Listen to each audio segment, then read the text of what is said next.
Bonjour à toutes et à tous et bienvenue au 1345 Live, le rendez-vous hebdomadaire proposé par la FSPF.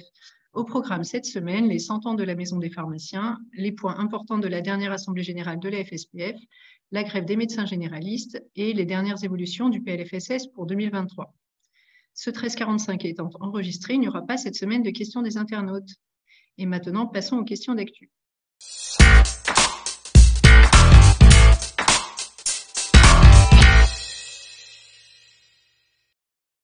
Bonjour Philippe. Bonjour Lucie, bonjour à toutes et tous. Mardi, la FSPF a fêté les 100 ans de la Maison des pharmaciens en présence de Roselyne Bachelot et d'Agnès Firmin-Lebaudou.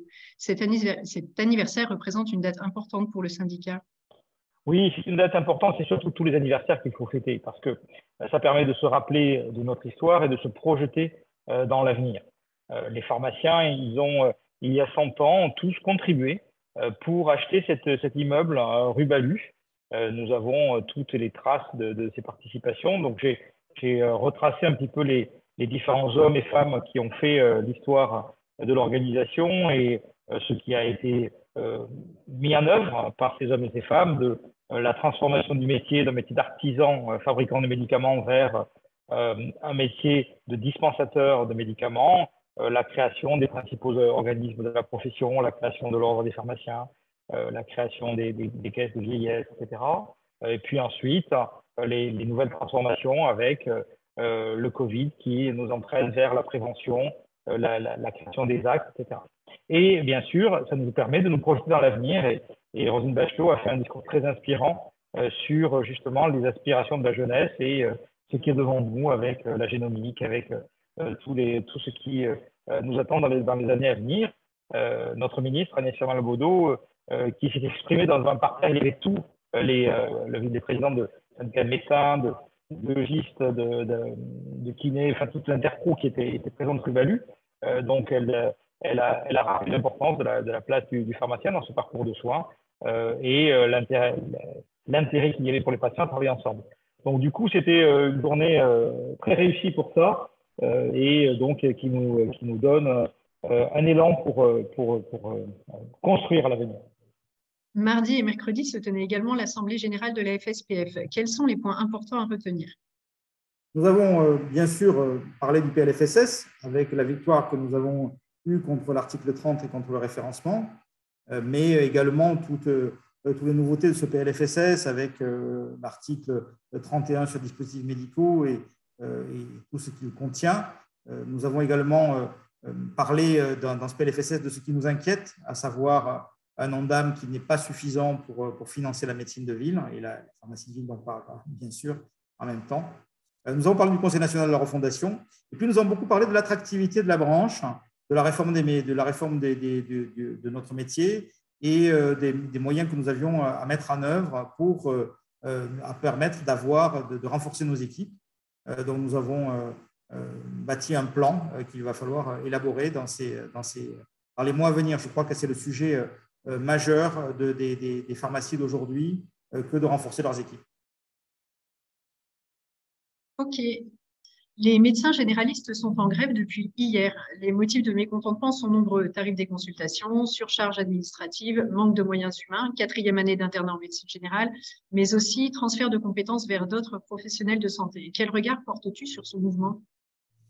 Alors, il y a des choses que nous partageons avec les médecins, c'est l'insuffisance de moyens, comme je l'ai dit, dans le PLFSS pour la médecine de ville.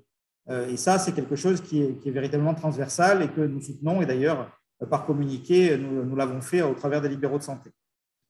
En revanche, nous inscrivons, nous, dans les travaux qu'ont menés les ordres au travers du CLIO, sur l'importance qu'il y a du partage de tâches au bénéfice du patient. Et donc, les médecins auraient, à mon sens, intérêt à changer ou en tout cas à modifier leur position pour ne pas s'inscrire sur un parcours médecin-centré, mais bien sur un parcours patient-centré dont ils sont bien sûr les garants en tant que médecins traitants. Mais ça, c'est un sujet important et donc c'est un regard donc, à la fois d'appui sur les revendications économiques, mais un peu plus critique sur le métier où ils doivent évoluer, de mon point de vue, certains le font. Et c'est ça que je vais regarder comme touche positive à mon intervention.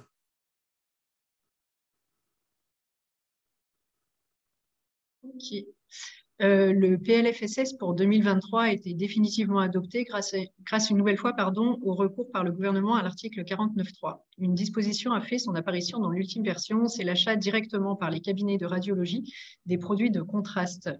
Cela signifie-t-il que les patients ne viendront plus acheter leurs produits en pharmacie? Clairement, oui. C'est ça qu'il y a dans cette mesure du PLFSS. C'est une mesure qui est découverte à la dernière minute, qui fait suite à des négociations justement entre les médecins et le gouvernement. Les médecins ayant préféré dire qu'ils allaient acheter les produits de contraste plutôt que d'avoir une diminution de la cotation de leur acte. Donc ça, ce que nous explique tout le monde depuis 2 jours, c'est que c'est ce qui se fait partout dans le monde et que ça permet une rationalisation du parcours de soins. Moi, je veux bien l'entendre, mais ce que je ne veux pas entendre, c'est qu'il y a une baisse de rémunération du réseau officinal de ce fait, et donc il faut qu'il nous soit compensé d'une manière ou d'une autre. En tout cas, ce qui est certain, c'est que je n'entendrai plus des syndicats de médecins qu'on transfère des actes sans étudier la participation financière des autres professions. Là, clairement, c'est une pierre dans notre jardin. Et donc, c'est quelque chose qui doit être corrigé. Et je vais de ce pas, d'une part, communiquer. J'ai déjà fait avec le gouvernement et l'assurance maladie. C'est un sujet de dernière minute, on va dire, extrêmement contrariant. Je vous en dirai plus dès que j'aurai des précisions sur comment se passe cette nouveauté. Mais parce que nous avons des stocks, parce que il y a une mise en œuvre de cette mesure qui doit être voir avec nous, et puis les compensations financières également. Et donc, mais en tout cas, ce qui est certain, c'est que ce qui semble se dessiner, c'est que désormais les radiologues, comme d'autres professionnels, comme les dentistes par exemple, devront acheter les produits nécessaires à leur acte sans les prescrire aux patients qui viennent les leur apporter. D'accord. Bon. Avant de nous quitter, Philippe, peux-tu nous présenter le programme de la prochaine étape du Tour de France de la Convention? Oui, tout à fait. Alors, donc, c'est lundi à Bordeaux et nous allons étudier justement les études de pharmacie, de la réforme de la première année, du concours de première année, PASLAS, le 3e cycle, le DES, les réformes des études de préparateurs. Et nous allons en profiter pour parler d'attractivité de la branche, pour parler de tout ce qui concerne les équipes de l'officine. J'en profite pour vous dire que le live est enregistré aujourd'hui parce que demain, je suis au congrès de l'UNAPL, de l'Union nationale des associations de profession libérale. Nous allons justement rencontrer les jeunes pour promouvoir le métier de pharmacien libéral, le métier de professionnel de santé libérale avec nos amis des associations d'étudiants. Voilà. D'accord, merci Philippe. Eh bien, rendez-vous la semaine prochaine, toujours à 13h45, pour un nouveau tour d'horizon de l'actualité pharmaceutique. En attendant, je vous souhaite une bonne fin de journée à toutes et à tous. Bonne fin de semaine, à très vite. Au revoir.